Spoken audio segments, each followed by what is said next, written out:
So I'm going to drop some knowledge on you first before I get into the commentating.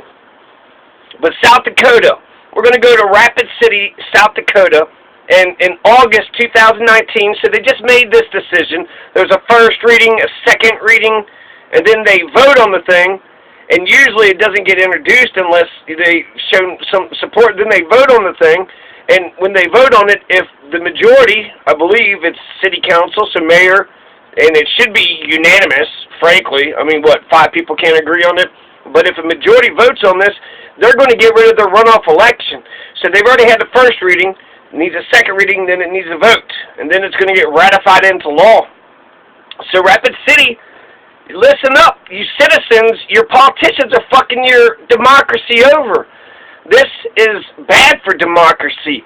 They're trying to say that, you know, it's so expensive, they're paying $25,000 per election, and that none of the results have changed in the last 10 years, because they've had 9 runoff elections in 10 years, but they didn't change anything.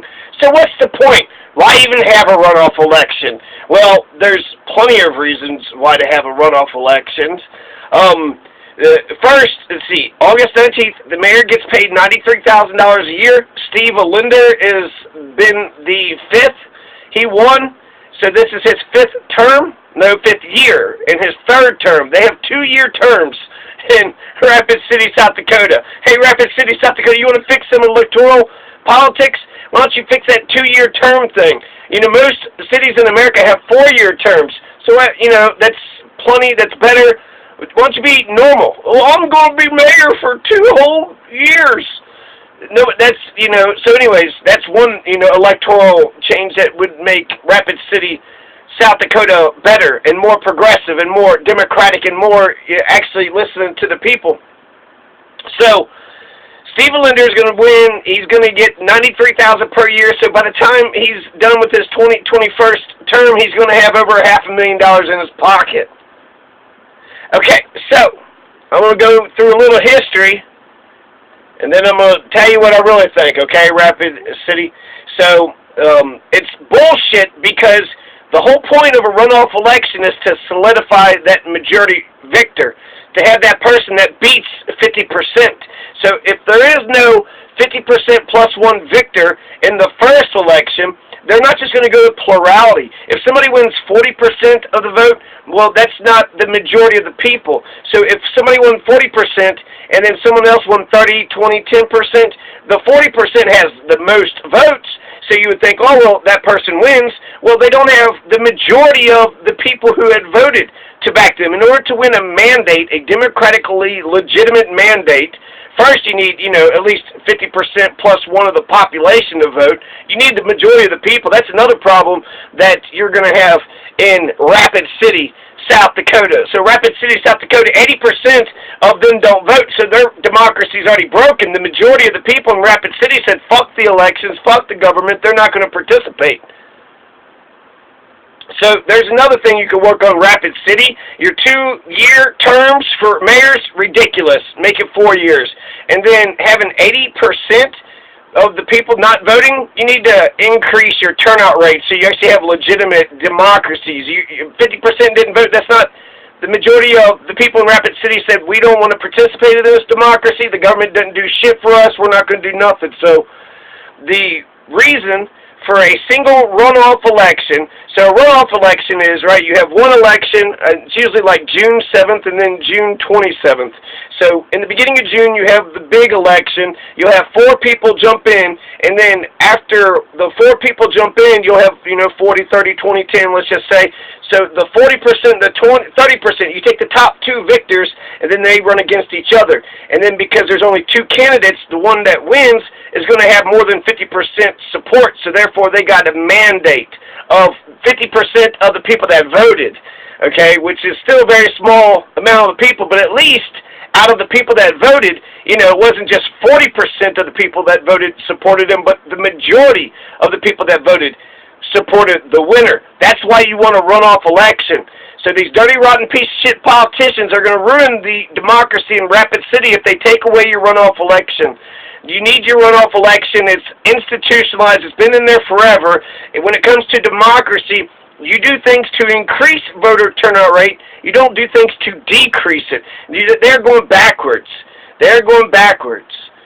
So, yeah, that's the whole point. Instead of a mayor just winning by plurality, they'll actually win by majority of the voters, and therefore they'll have a mandate. They are the victor. They won the majority of the people that have voted, so that means the majority of the ones that voted in Rapid City, the voters, the electorate, the majority of the electorate are in favor of their mayor. That's the reason you have a runoff election versus just somebody winning by 40%.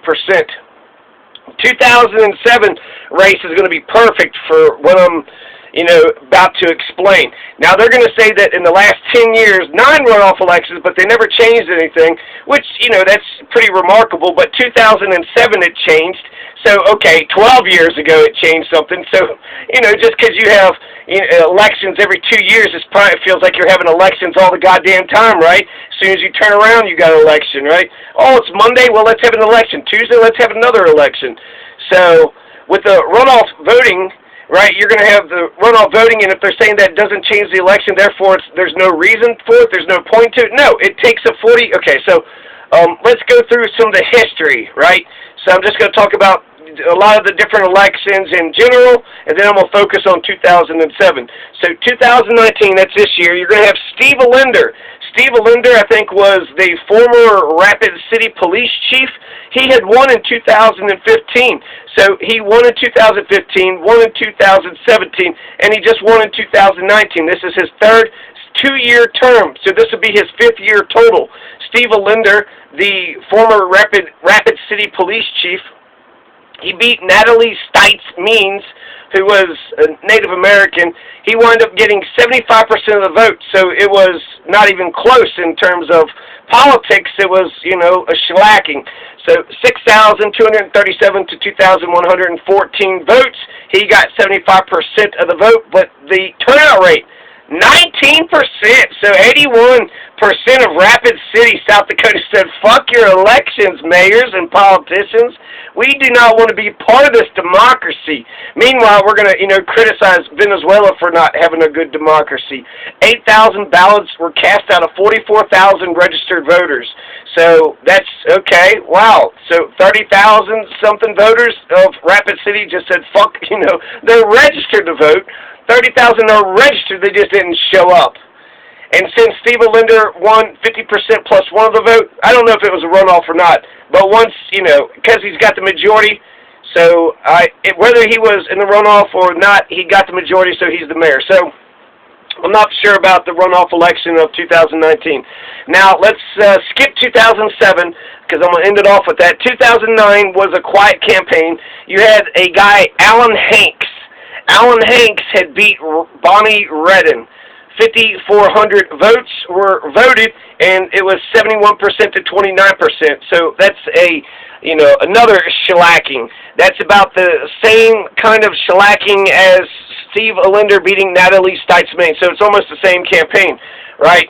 So, of course, the runoff election isn't going to change the vote if you don't have, two competitive people that's in the race. So Steve Linder is going to coast to victory just like Alan Hanks had coasted the victory in 2009. 2011, you had Sam Quaker. I'm just going to go with Quaker, K-O-O-I-K-E-R. So he's got a distinctive name. He might have just won because of that. They're like, well, that's an interesting name. I'll vote for that. So Sam Quaker is a Republican. He was mayor of Rapid City, South Dakota from July 5th, 2011 to July 6th, 2015. 4 candidates total had ran in 2011, so they had a runoff election. Ron Weifenbach, Peter Warnicki, Alan Hanks, and then Sam Quaker. So Sam Quaker is only 319 votes shy of the 50% that he needed, on June 7th to win.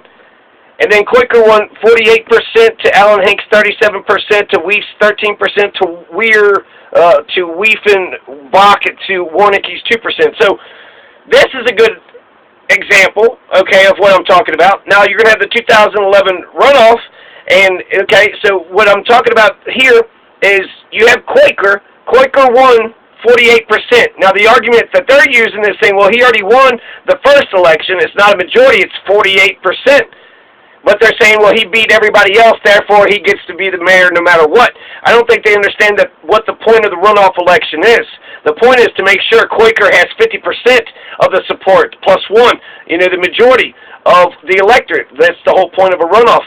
So he got 48% to Alan Hanks, 37%, 13 to 2%. So he wins, but he won by plurality. He didn't win by an outright majority. Now, that's what the point of the runoff happened. So Quaker, who got 48%, is going to run against Alan Hanks, and Sam Quaker is going to win again. And it was, a pretty close race, but that's sort of the point. You take out Weifenbach, you take out Warnicki, and those voters almost seem like most of them would have voted for Alan Hanks, but enough of them had voted for Quaker. Quaker is going to win. So Sam Quaker is going to defeat Alan Hanks by 472 votes, and they said it was a groundswell poor people, but he got 52%. So now Sam Quaker went from a 48% victor to a 52% victor. So now he's got a majority. Now he's got the mandate of the people. Now he's got the mandate of a functioning democracy. So 2011 shows us why we need a runoff election. It didn't overturn the election, but what it did is it gave Sam Quaker a majority mandate. It gave him the mandate of the people of Rapid City, so therefore he had more legitimacy than before. If you just would have accepted the first election, and they get $100,000 anyway, so $25,000, it might sound a lot to a layperson, but the mayor's getting 4 times that amount for 1 year. So $25,000, just a drop in the bucket. 2013, Rapid City, South Dakota had Mark Kirkeby, who is a state senator, which is remarkable. The state senator, you think, is dropping down to the mayor, and the Sam Quaker is going to run against him, and he's going to win. It's going to be landslide victory, 2-1 margin, 70% to 21%. So that's just like, when Alan Hanks beat Bonnie Redden in 2009, that was 71 to 29%. This is 70% to 21, so Quaker is going to beat him, right? 70% to 21% 2013, and then 2019 was 75% to, I guess, 25%. So 75 to 25%, right? These are, the whole problem with it isn't the runoff election, it's just that there's not competitive races. If they're more competitive, then, why did Quaker, just smash the crap out of Kirkeby? Just smash the crap out of Kirkeby. So, Sam Quaker beat Mark Kirkeby just as bad as Alan Hanks had beat, not Alan Hanks. Yeah, Alan Hanks beat Bonnie Redden in 2009, and just as bad as Steve Linder beat Natalie Stites-Means just recently, this June 2019, so just recently. And then finally, the 2015, he's going to beat Sam Quaker, so the Rapid City Police Chief Steve Linder is going to beat Sam Quaker in 2015. Okay, Grand Rapid, you still with me? Not Grand Rapid, not Michigan, I'm sorry. Sorry, South Dakota, I'm sure, okay, so not Grand Rapids, but Rapid City. Not the Grand Rapids, but just Rapid City, where everybody's just rapping all the time. They're just, hurry up, go over here, go there, just slow down, Rapid City, chillax a little bit. So 2007, so we learned something from 2011, but my main point is, 2007, okay, because it can overturn it, and that's important, because if everybody's thrown into the mix, just because they won 40% doesn't mean that they are supported and loved throughout the entire community. The love and support isn't, deep, wide, and far. It's just very surface, just very superficial. Okay, so 2007 you had Sam Quaker, and he's going to beat both Alan Hanks and Jim Shaw. Jim Shaw is the incumbent. He's been in there for, 97, 99. I think he's been in there for 8 years or so, I don't know.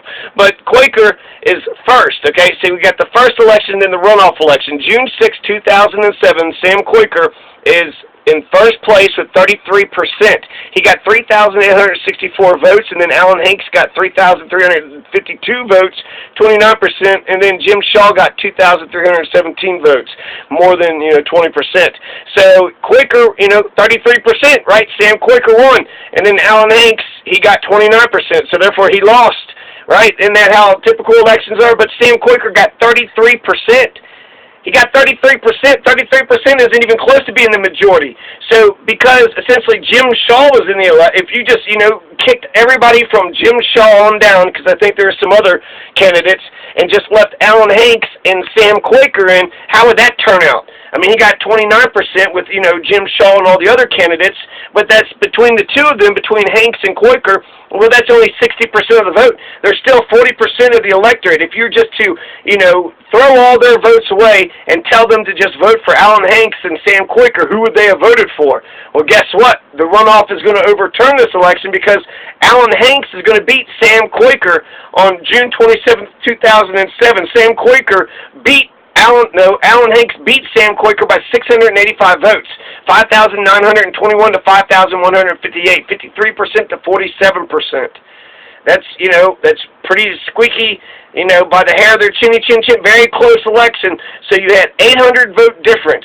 So 800 people in Rapid City, South Dakota, thought that Alan Hanks was better than Sam Quaker, even though Sam Quaker had won the plurality in the original election. That's the point for the runoff election. The point of the runoff election is to make sure that the person who wins is actually supported by the majority of the community. Now, I have some issues with the runoff election, but I believe a runoff election is better than a non-runoff election. I prefer instant runoff voting. Instant runoff voting is you can have several runoff elections in one day. You don't even have to have a separate day for it. You can have the runoff election right then and there. So it doesn't cost any money, and it actually gives the citizens more choice. They got more choice, so therefore they got more power. And so it's good for the citizens, and, it's perfect for what they're talking about, cutting costs. So I'm going to talk about instant runoff voting in a second, but I just want to bring home the point, okay? So in 2011, in Rapid City, South Dakota, we learned that Sam Quaker didn't have the majority, then he had a runoff, and then he got the majority. So he actually had the mandate from the people. In 2007, he won 33% of plurality. Hanks won 29%, just a few votes underneath him. In fact, the spread is only about 300 or 400 votes, and then the spread's going to be about 800 votes. So Alan Hanks had to, he was a comeback from behind victor. And so Alan Hanks, right, so Sam Quaker in 2007 was a front runner, and yet Alan Hanks come from behind and wound up beating him, getting 53% to 47%. So when you cut everybody else out, Sam Quaker didn't have the majority of Rapid City behind him in 2007. He only had 47% of the people that was behind him compared to Alan Hanks with 53%. So the mayor of Rapid City in 2007 went to the person that got 53%, not to the person that got 33%. If you cut out the runoff election, it would have gone to Quaker, even though Quaker didn't have the support of the majority of the people. He had 33%, then he got 47%, but he didn't have the majority, the support of the majority of the people, so he didn't have that mandate. There's several electoral problems. I already mentioned this earlier, but of Rapid City, South Dakota. So Rapid City, 80% of Rapid City doesn't vote. That's fucking terrible, okay? That's an awful turnout rate. 2-year terms, it's just, it's just a bugaboo. 2-year terms could probably be good, actually, because if they're always campaigning, but that means they're always got to stay on their toes, right? But I don't really like it. And then no instant runoff voting. So you're getting pissed off about how much these elections cost. It's not the runoff elections. I mean, you got, elections every 2 years. Anyways, and then the biggest one is no instant runoff voting. Instant runoff voting that's what makes American elections fair for independents. If you're being serious about making the elections fair.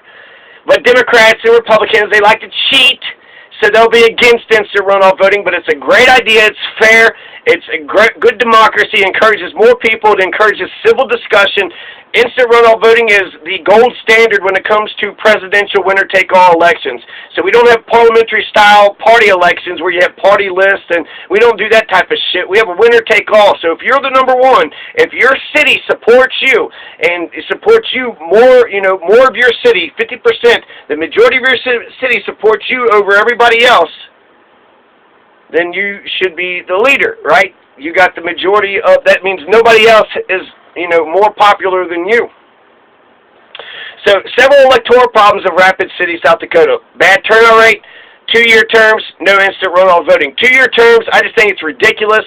When you have 4-year terms, you could actually have long-term projects. You could have visions actualized, so you can actually get something going. What can you get in 2 years? You're in there for 2 years. You can't, if you try to change the whole thing, then even if you just, let's assume you overhauled all of, Rapid City. All of Rapid City gets overhauled. Well, is that, in 2 years' time, are you going to be able to tell what happened in 2 years' time? I feel like JFK, everybody loves JFK because we never got to see what kind of president he was going to be. He was only in there for 2 years. He was in there for 2 years, so he's got conservative and liberal policies, and then he was gone. So what kind of president was he going to get us out of Vietnam? Would he have passed civil rights? What the fuck would have JFK actually done? He was only in there for 2 years. That's not enough time, and that's why most people say they like him, because he wasn't given enough time to, to actually define his entire presidency. 2 years is not enough time. That also, with 2 years, I think it's good to keep them on their toes just in general, but it's also, you have to campaign, for 2 years. So it'd be easy, it'd be nice to be able to govern a little bit, right? To have to campaign, right? So that means every government meeting is a campaign function. Every 2 years, there's going to be an election. So that's just right around the corner. As soon as you win one, you got to start thinking about the next one. So the mayors have to campaign the entire time they're in government. And so that's, it's got to be a pain in the ass. And plus, everybody else has 4-year term mayors, so what the fuck, Rapid City? Can't you just be normal? I mean, who wants to be mayor for only 2 years? I'm going to be the mayor for 2 whole years. And they, some of them, wind up getting like $50,000 or $100,000 to spend. So it's like, and the biggest thing, instant runoff voting. Okay, so instant runoff voting, I could go on and on about instant runoff voting, but essentially you rank the candidates.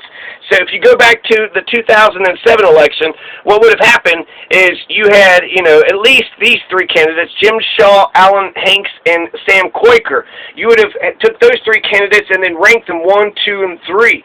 The third place victor, if there is no majority victor, so first it's all about getting a majority victor. You can't have a victor in instant runoff voting unless they have a majority, backing.